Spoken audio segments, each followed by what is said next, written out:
In this video, we're going to remake an engagement ring with a 2-carat diamond. The ring it's in a minute is a mass production mount, but we're going to make an handmade mount for the diamond, so stay tuned.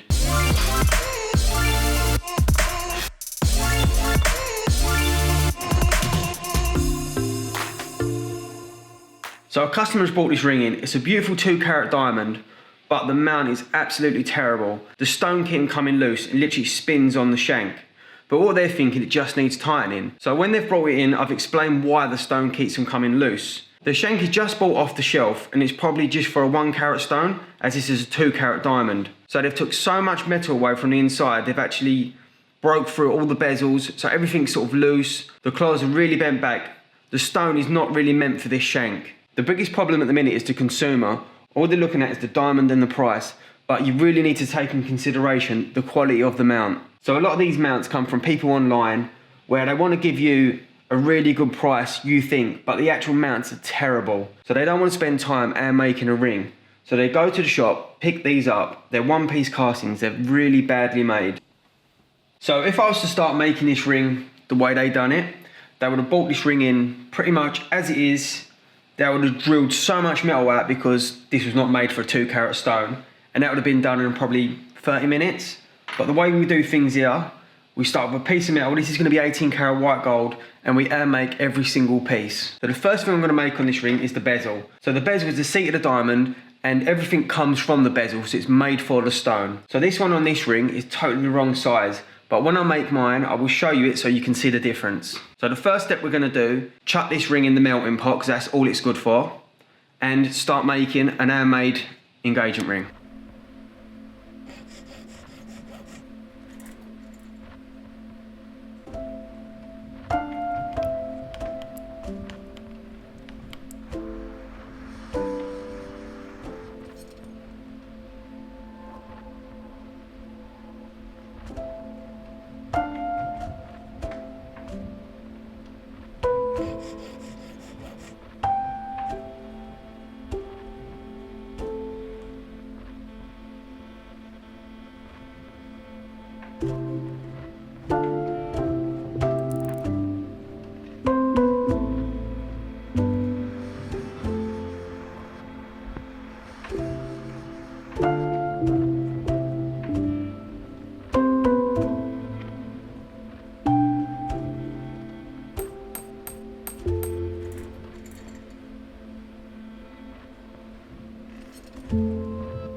So I've just finished the under bezel, and this is the size what it should be for this size of diamond.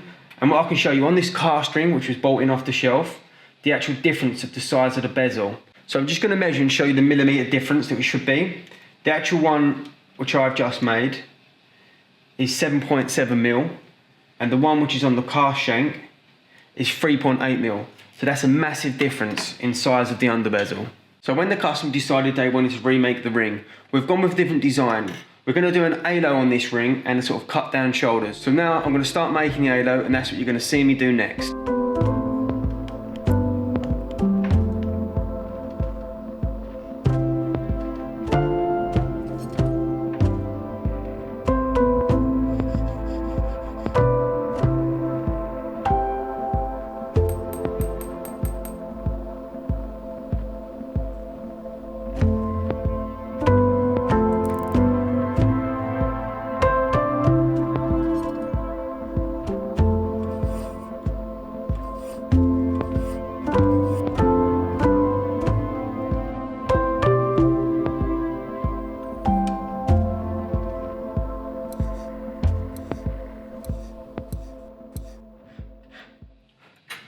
So now we've got the halo finished, the next thing I'm going to move on to is the shank, which is this part of the ring. So like the halo, the first thing I'm going to do is get my piece of metal, run it through the mills and then bend it up into the finger size.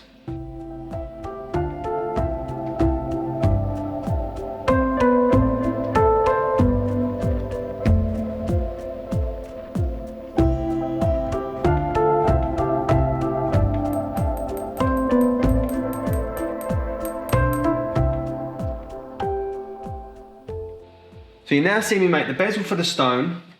I've made the halo and the shank. I've now made the under bezel, so what you're going to see me do next is solder this to the shank. Once you see me soldering the under bezel, we're then going to go on and make the shoulders, which makes up to the halo.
So now I've soldered the shoulders onto the shank. I've filed it all in, so it's all buffed and done, and the next step now is to solder the halo on top. But before I do that, I'm going to pre-polish everything inside, because once that's soldered, I won't be able to get in there with the polishing mops. And that's the biggest difference between an handmade shank and one that's been bought off the shelf and cast. You cannot get inside, you cannot polish anything, and they just look badly done. So this is the best way of doing it.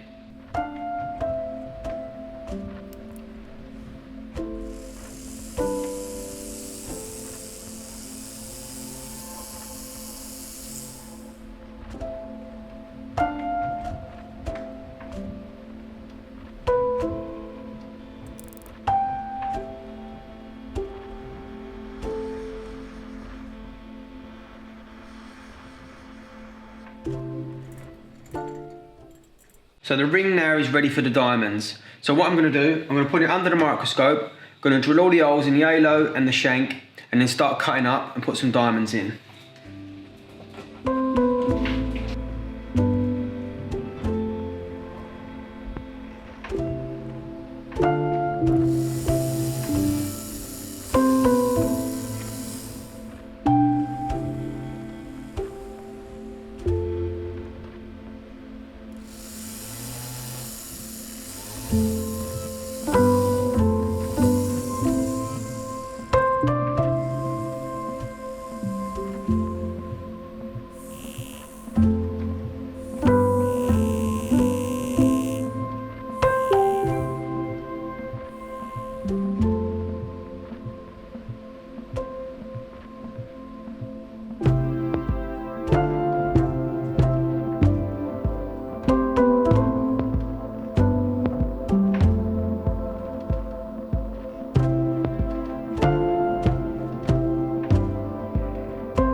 I've now set all the diamonds into the mount.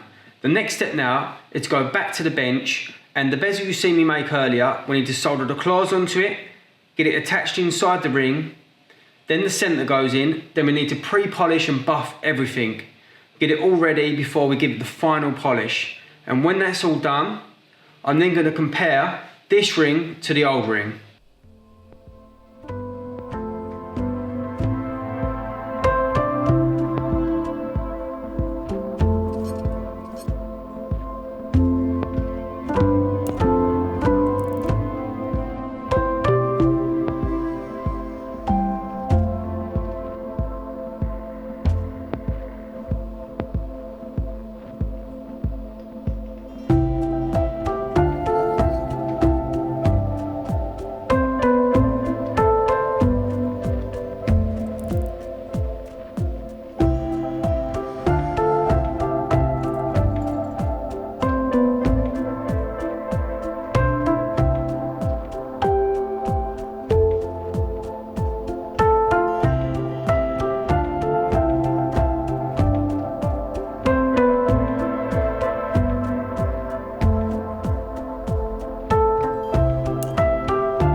I've now completed this handmade ring.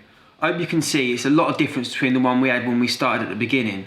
I'm going to show you some examples of the one we had to start with and to what it looks like now.